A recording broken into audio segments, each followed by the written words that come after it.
সারা দেশে বেড়েছে শীতের তীব্রতা। আজ সর্বনিম্ন তাপমাত্রা রেকর্ড করা হয়েছে নওগাঁয় ৮.৬ ডিগ্রি সেলসিয়াস। পঞ্চগড়ে দুদিন ধরে বইছে মৃদু শৈত্যপ্রবাহ। দিনভর কুয়াশার সাথে উত্তরের হিমশীতল বাতাসে বেড়েছে শীতের তীব্রতা।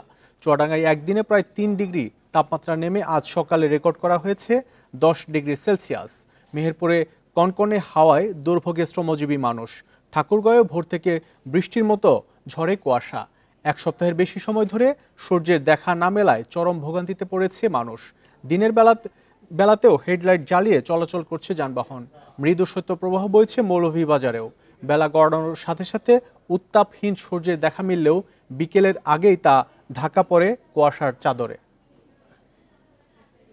মানুষ করতে পারিতে পারে না, যা ঠান্ডা বাড়ানি বাড়াইছে। কাজ কাম নেই, ঘরের ভিতর বসে বসে থাকে। এই ঠান্ডার ভিতরে কই যাব, একেবারে নিরুপায় হয়ে আছি। সারাদিনে ৩০০ টাকা ভাড়া পাতে খুব কষ্ট।